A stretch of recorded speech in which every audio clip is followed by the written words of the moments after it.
A machine read chemistry, chose a molecule no human had identified, built a solar cell, tested it, learned from the test, built a better one.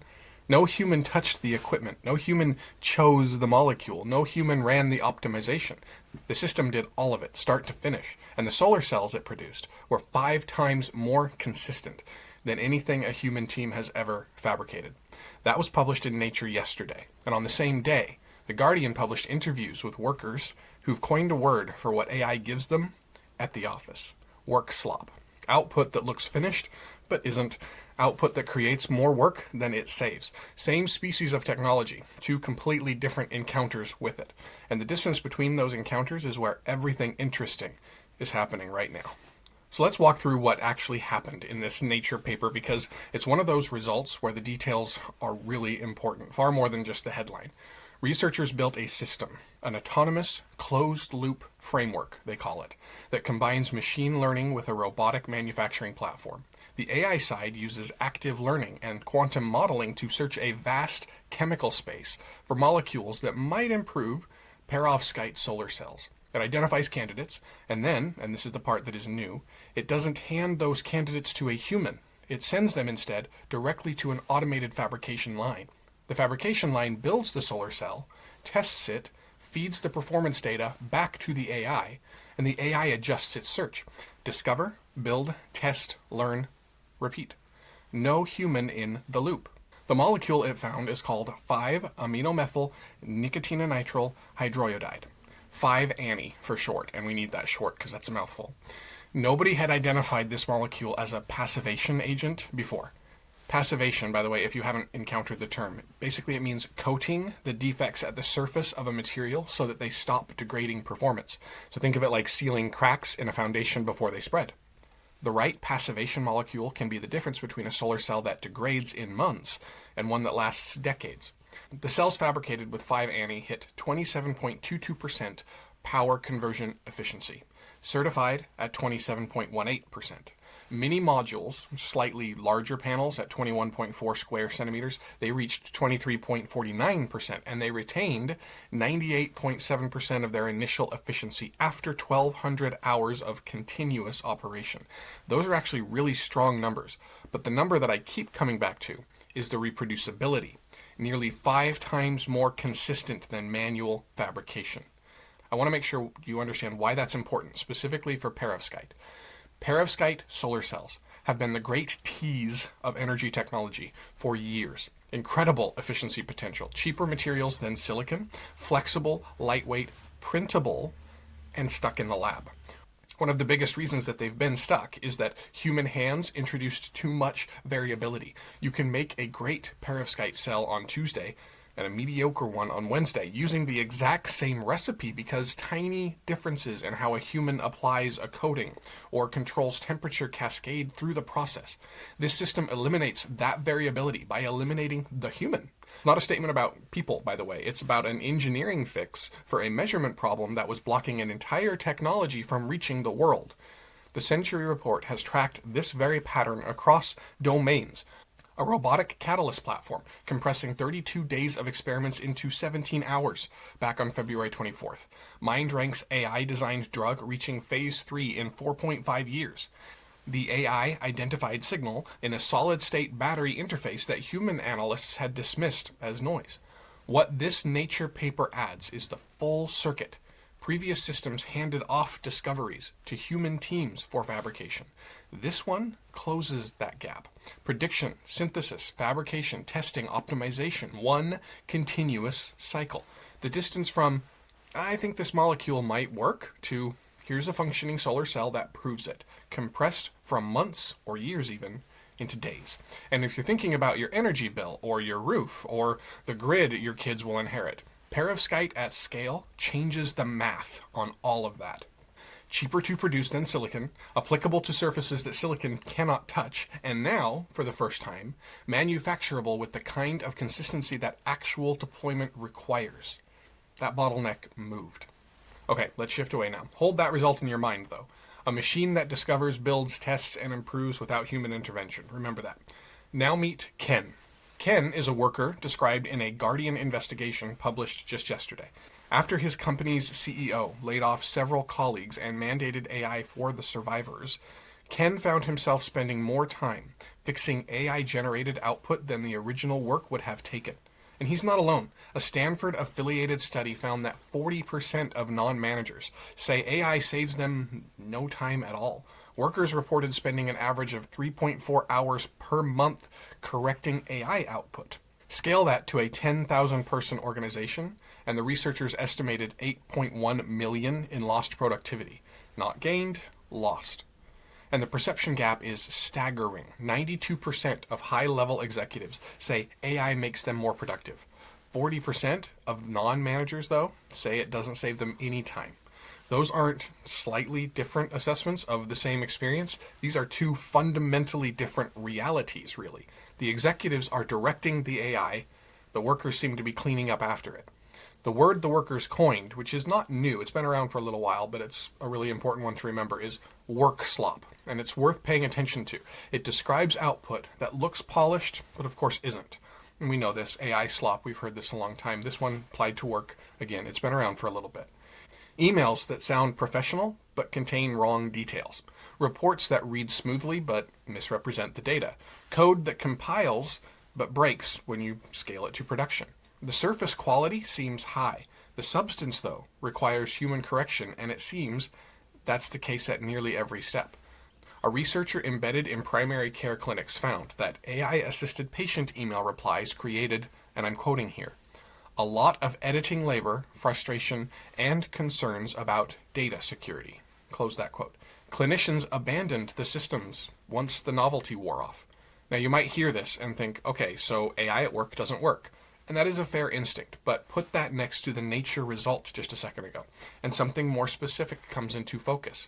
The autonomous solar cell system works brilliantly. 5 times the reproducibility, novel molecule discovery, record efficiency. It works because the entire environment was designed around the AI's capabilities. The inputs, the equipment, the feedback loops, the evaluation criteria, all of it was built for the system to operate within. The office, the hospital, the marketing department, none of those were designed for AI. They were designed for humans, passing documents to other humans with review processes, approval chains, quality checks that assume a human made the thing being reviewed. When you bolt AI output onto that architecture, you get work slop, because the organizational structure treats AI output the way it treats human output, expecting the same kind of errors and the same kind of corrections. But AI makes different errors. Confident-sounding factual mistakes, plausible-looking fabrications, stylistically perfect nonsense. Those are all possible. The correction skills that humans have developed for catching human errors do not yet map cleanly onto catching AI errors. Now, AI experts, on the other hand, people who work with AI constantly in the office and do report increased work efficiency, they are those who have developed that particular skill. So that means the work slop problem isn't evidence that AI capability is overstated, period. It's evidence, rather, that we're running transformative capability through institutional plumbing that was built for something else entirely, like forcing high-pressure water through pipes designed for low pressure. The water is fine. The pipes aren't rated for it, and you get leaks everywhere. The autonomous fabrication system shows what happens when you build the pipes to match the pressure. The painful, uneven, frustrating process of rebuilding those pipes across every office and clinic and newsroom in the world, that is what workers are living through right now. And acknowledging the pain of that process doesn't require pretending that the capability isn't real. Both things are true at once. All right, let's shift again. While the machines are discovering molecules and workers are drowning in work slop, the 2 most powerful AI companies on Earth drew a line in the sand yesterday over who pays when things go wrong. Anthropic publicly opposed an Illinois bill, SB 3444, that OpenAI helped to draft. The bill would eliminate liability for AI labs if their systems cause mass casualties or more than $1 billion in property damage, as long as the company publishes a safety framework on its website. Publishes a safety framework on its website, that's it. Anthropic's head of state and local government relations called it a get-out-of-jail-free card against all liability. The Illinois governor's office responded that companies should never receive a full shield that evades responsibilities they should have to protect the public interest. Two companies, same state legislator, opposite directions. Anthropic is simultaneously testifying in favor of a different Illinois bill requiring third-party audits of safety plans. They want accountability with teeth, it seems. OpenAI wants transparency without consequences. The divergence has been building. The Century Report tracked it through the OpenAI filing on April 11th, where OpenAI's own system flagged a user for mass casualty weapons activity, and a human reviewer restored the account the next day. The gap between detection and response, documented in a court filing, is exactly the kind of gap a liability shield would insulate the company from addressing. And of course, it's not that we should have either transparency or safety accountability. And Anthropic is asking for one without the other, and OpenAI is asking for the other without the first one. Neither are optimal here. I'd say we want both. And then Jack Clark, Anthropic's co-founder, confirmed at the Semaphore Summit that the company briefed the Trump administration on Mythos capabilities, while still suing the Defense Department. He called the supply chain risk designation a narrow contracting dispute. That is a significant reframing. Just weeks ago, this felt like an existential confrontation between a safety-committed AI lab and a government that wanted to punish those commitments, and now Clark is calling it a contract negotiation. The temperature seems to be dropping. And it's dropping, you'll remember from yesterday, at the same moment that Jamie Dimon on JPMorgan's earnings call during the bank's highest earnings per share in nearly 2 decades, confirmed that JPMorgan is testing Mythos and said AI, quote, does create additional vulnerabilities across exchanges, routers, and interconnected financial infrastructure. Now that is Goldman Sachs, JPMorgan, coordinated responses from the Treasury, the Fed, the UK financial authorities, all within 10 days of Glasswing announcement. The institutions aren't debating whether to engage with this capability. They're racing to integrate it without simultaneously trying to figure out who's responsible if it breaks something. And the two companies building the most powerful versions of it can't seem to agree on whether the responsibility should exist or how it should exist at all. All right, one more. Stegra secured 1.4 billion euros yesterday to complete the world's first major green steel mill in Boden in northern Sweden. The Wallenberg family, Sweden's most powerful industrial dynasty, led the round. The facility will use green hydrogen produced by electrolyzers powered by the region's hydropower and wind to reduce iron ore into steel. Up to 95% fewer carbon emissions than conventional coal-based steelmaking. Target output, 2.5 million metric tons annually. Steel is one of the hardest industrial sectors to decarbonize. It accounts for roughly 7% of global CO2 emissions. The conventional process, blasting coal-derived coke through iron ore at extreme temperatures, hasn't fundamentally changed in over a century. Stegra's approach, though, replaces the coal with hydrogen. The hydrogen strips the oxygen from iron ore the way coal does, but the byproduct is simply water instead of CO2. The plant is 60% complete already. The EU's carbon border adjustment mechanism, which went into effect in January, makes importing carbon-intensive steel into Europe progressively more expensive. So, Stegra isn't just building a cleaner product. It's building a product that gets more competitive every year as the carbon price rises. The economics and the ethics pointing in the same direction. That is when transitions become irreversible. Let's quickly cover a couple of releases from yesterday. OpenAI introduced GPT 5.4 Cyber through its Trusted Access for Cyber program, a cybersecurity specialized model available only to vetted defenders. Obviously, a direct response to Anthropic's Mythos. The cyber defense arms race between these two companies is now producing purpose-built models, not just general-purpose ones with security applications.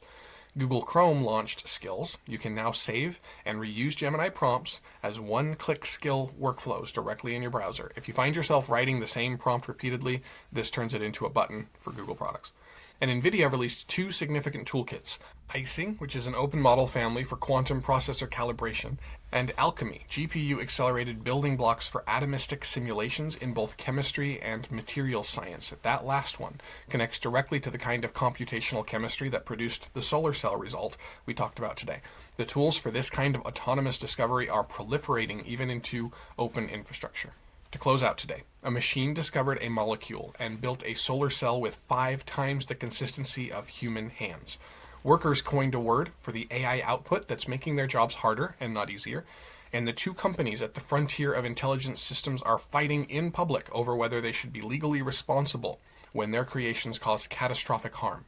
What connects all three is the space between capability and architecture. The capability is real. Autonomous discovery, record-setting fabrication, multi-step cyber attack simulation. The architecture to hold it, organizational, legal, institutional, is still being built, under pressure, in real time. The work slop problem goes away when the architecture matches the capability. The liability problem goes away when the framework matches the risk. Neither of those is optional. Very soon, watch for whether the nature closed loop method gets replicated in other materials domains, because if the approach generalizes beyond perovskite, the timeline compression applies to batteries, catalysts, pharmaceuticals, anything that currently waits on human fabrication cycles. Watch for the Illinois bill's fate, because the liability framework that emerges from this Anthropic OpenAI split will shape what accountability looks like across every state that follows. And watch your own inbox, because the gap between what AI can do autonomously and what it produces when jammed into your existing workflow is closing faster than most organizations realize. We'll see you tomorrow.